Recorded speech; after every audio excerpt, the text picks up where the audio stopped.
Welcome all to this special interview about the upcoming Global Dialogue on Terrorism. We are privileged and honored to support this initiative led by Usanas Foundation that has been at the forefront of covering geopolitical and security issues of India and other countries over the last 2 years. As one of the few think tanks located in Udaipur, Rajasthan, and one among the very few think tanks operating outside of the nation's capital, New Delhi, Usanas has created its own brand in the strategic affairs domain, where you get to hear insider perspectives and actionable insights from heads of state, diplomats, and academics involved in national security through their expansive and international network. Joining us today is the founder and CEO of Usanas Foundation, Mr. Abhinav Pandya. Thanks, Abhinav, for taking the time out.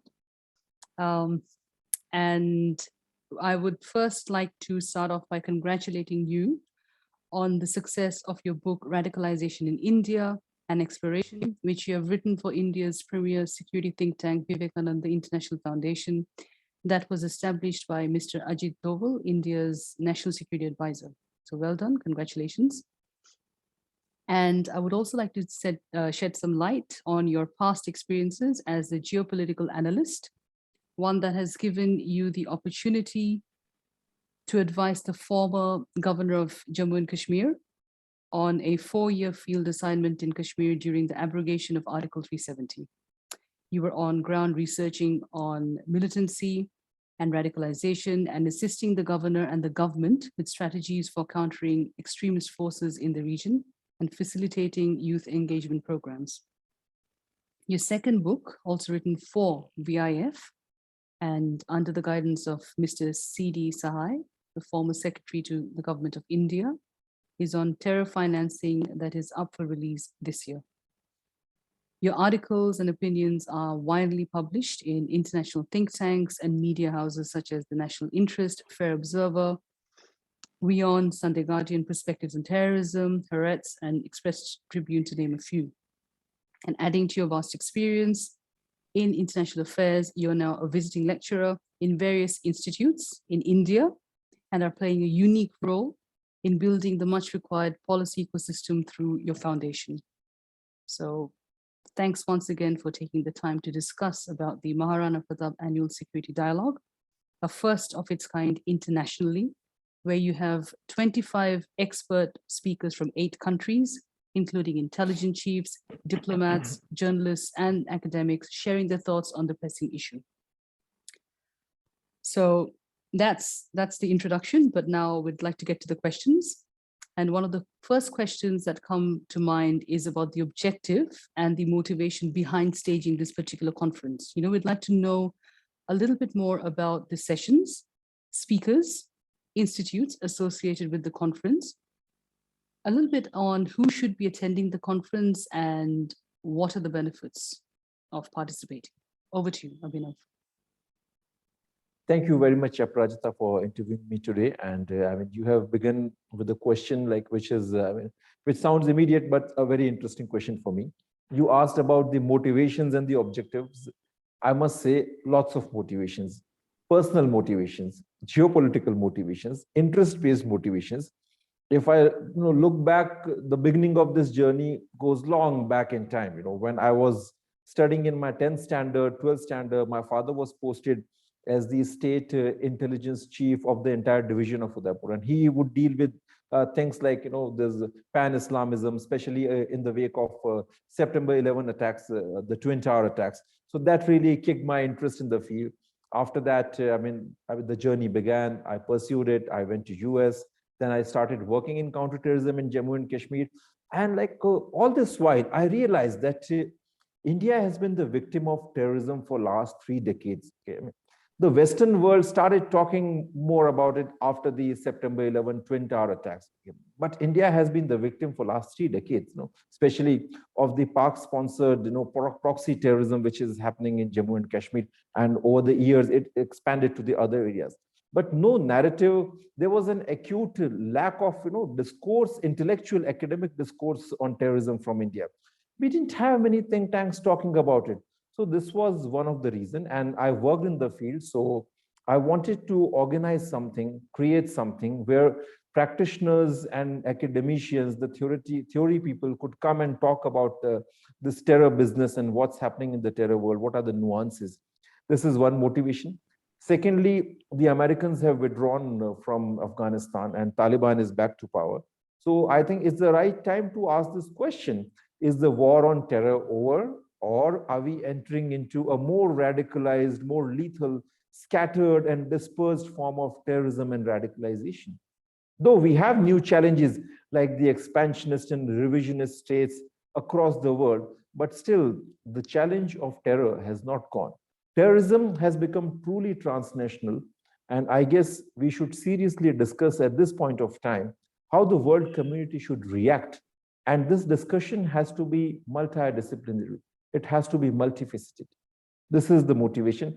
More about the sessions, yes. So we have, as you mentioned, 25 best counterterrorism experts from across the globe, I guess 9 countries, which includes some big names like Dr. Yoram Shevitzer, Mr. Rohan Gunratna. Mr. Rohan Gunratna is an expert on ISIS and Al Qaeda, and he's going to be a keynote speaker for our second day. Mr. Yoram Shevitzer, he was an advisor to the Prime Minister of Israel, and he's a legendary spy master like in this field. Then we have Ambassador Amar Sinha, former Indian ambassador to Afghanistan and a great expert on that region. Okay. We have Ambassador Anil Trugunayat. He's also a great voice on West Asian affairs. We have Michael Rubin from America. He's a former Pentagon official and advisor to the coalition government in Iraq. Michael Kugelman, Dr. Anne Speckhard. We have Mr. Dalbir Ehlawat from Australia, then other speakers from Israel. So it's a truly global mega event, one of its own kind, first after the US withdrawal from Afghanistan. So this is and more about the sessions. And yes, so we have made it in a way that it's useful for the domain experts, I mean the people who are seeking technical expertise in this field, and for the people who have general interest. So we have sessions like terror financing. We have sessions on the advanced and the new threats emerging in the terror domain, like cyber threats, cryptocurrency, artificial intelligence. We have generic sessions like what happens to the future of terrorism after the US withdrawal from Afghanistan, the situation of radicalization in South Asia. And when we are talking about radicalization, we are actually bringing the Islamist organizations, the so-called charities, which are masquerading as charity and non-profit entities indulging in welfare work, into the overall ambit of the global terrorism discourse, because they have played a very menacing role. Recently, we just discovered this whole business from, I think, one of the prominent charities funding various Islamist organizations in India from Qatar. Okay, so we want to extend that debate. And we can see that so far the registrations which we have got, it includes many people like, I mean, who have no business in terrorism. Like there are people who are working in the medical field. Out of general curiosity, they have registered. So it's going to be extremely beneficial to people who are from armed forces, people who are academicians, counterterrorism scholars, people from the corporate sector, because terrorism is going to be a big threat for the corporate sector also, especially the transnational terrorism. So, and it's going to be useful for the intelligence professionals. So, I mean, it's something which is, I would say, useful for all kinds of policymakers. Thank you. Yeah, thank you. Thanks, Abhinav. That's very elaborate. And you were mentioning with the benefits of participating, where they get to expose themselves to the new methods of terrorism. And also, I believe that there's a scope for participants to write a particular piece on terrorism, and a little bit on that, please. Yeah. Sure. I mean, definitely. If they want to write, they can send us a piece, and if they'll go through our editorial scrutiny, and if we find them good enough, then we'll publish them on our website, and all the participants will get a certificate of participation and a free electronic copy of the conference proceedings. Okay. So that's something which will be useful in their respective academic and professional careers. Besides that, they will get to interact with all kinds of counterterrorism scholars. It will also help you in the networking. Okay, so multiple benefits, I guess. Yeah. Sounds fantastic. Thanks, Abhinav. The second question is again related to the US withdrawal from Afghanistan, which you've just mentioned right now. This is the first international dialogue on terrorism challenges and counterterrorism responses after US withdrawal from Afghanistan and the return of the Taliban's regime. So just a little bit about the topic. Do you think the war on terror is over, or are we witnessing a resurgence of terrorism and radicalization in a more sophisticated form across the globe? Well, when we judge whether the war is over or not, the most standard or the basic yardstick is whether the objective has been accomplished or not. Any objective of any war is to conquer or is to neutralize your enemies. Enemy is transnational terrorist organizations, and if that is the criteria, if that's a yardstick, certainly war on terror is not over. After the 20 years of global war on terror, we have Taliban back into power, which with much more lethal killing capacity and command over the economic resources.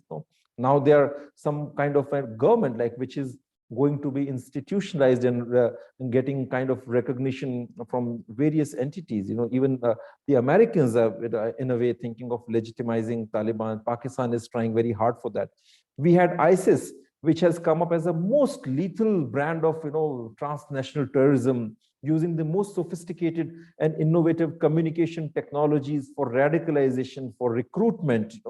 We have terrorists, dropping weapons through drones using artificial intelligence. So terrorism is not confined. It's not something which has receded into the background. It has acquired more lethal forms.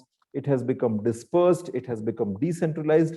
So I guess this war is not over, but this war is entering into its more lethal phase, and the world community needs a dialogue on this. Okay? And we also need a dialogue on where we failed over the last 20 years.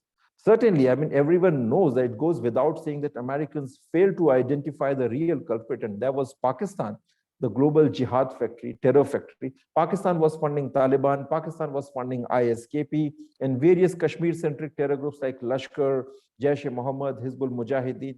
The mother of all these terror groups is intact and well-functioning, with new patrons and new lovers in Moscow and in Beijing. So, we are back to square one. We need to change the strategy and get back to the war business against terror. Sure. Terrorism has also adversely impacted and adversely continues to impact international trade routes, business assets, supply chain networks. But I don't think businesses and governments approach terrorism as a direct risk as much as they view it from a social and environmental aspect, one that's entrenched or enshrined in the pestle analysis. But do you think there is a different way of understanding the dynamics between terrorism and international trade? Oh, well, this is again a very interesting question. This is something which pertains to the evolution of the global transnational terrorist organization in strategy and tactics. If we go back to early 70s or 80s or maybe 90s, most of the terror groups, they had a very security-centric approach. It was confined to targeting security officials, maybe with an assassination or a fire or a bomb blast or maybe a Fedayeen attack or something like that. Even the countries also, they got attuned to thinking in a very security-centric approach, using armed forces and using your intelligence agencies, to tackle terrorism. But then over the last 3 decades, the terror groups and this terrorism has become truly transnational, and they have also improvised, and they know that to target a government, simple random attacks and shoot and scoot fire attack wouldn't make much difference. If you have to sabotage a country, if you have to demoralize its leadership, you need to target its economic power, which is the most important constituent of a country's comprehensive national power. And this is the reason why these transnational terror groups will be targeting supply chains, trade routes, as we saw most recently in the case of Iranian attack on the Saudi Aramco oil refineries. That was shocking, debilitating, and highly demoralizing. Imagine if that happens to India at any place. In fact, it did happen in some form in Mumbai in 92, 93, when the business centers were attacked. And in 26/11, the Mumbai attacks of 2008, when this Taj, which is a premier property and which is visited often by international tourists, it was attacked. And that dealt a shattering blow to our country's morale. So it strikes fear, which is one of the primary aims of terrorists. So, that way, certainly we should think about that. And especially once the terror business has gone truly transnational, the business, supply chains, and trade routes, they stand at a great risk. And adding one more element to this, some of the nation states, some of the countries, which are expansionist, which are revisionist in nature, they might use these proxy terror groups to attack and destroy the countries, the other countries, economic infrastructure, power infrastructure, transportation infrastructure. They might target that. They might do that. Yeah. So definitely is something to look into and explore, during the conference. Yes, certainly. Yeah. Coming back to the through this conference, through this conference, we really want to bring the corporate sector, especially the new incumbents in the world of IT, cybersecurity, artificial intelligence, into the overall national security discourse. And I guess it's time now that they just join the overall discourse and contribute in terms of intellectual insights, policy making, and they should fund the think tanks, because the think tanks are the entities, which basically do a lot of research on this subject, and they can convey the needs of the corporate sector to the government, and government can actually do the policy making based on what's communicated to them by think tanks. So I guess that if the corporate sector invest in the think tanks working on national security and especially on terrorism, it'll make a big difference, to the group and to the national security discourse. Yeah. I was just about to come to that. Thanks for actually addressing the question previously or in that speed that, the dialogue would create a conversation where the corporate sectors and think tanks would collaborate on risk mitigation strategies. And as you mentioned, driving insights and having funded projects where they could both exchange notes and learn from each other's expertise. So it's going to be a very good platform to bring their expertise and core competencies together. So, yes, and most importantly, so the corporate sector can also get its mid-level and high-level managers trained at these think tanks working on security affairs. It will enhance the overall situational and security awareness, and it will bring some kind of insight to address the future security challenges, because on those challenges depends your market trends, if there's some kind of an attack or some kind of a terror attack, some kind of an expansion by a nation state, certainly your markets are going to come crashing down. Okay? And if the managers or the business leaders can see or can understand these developments, or the factors behind these developments, and they can take better business decisions. Sure.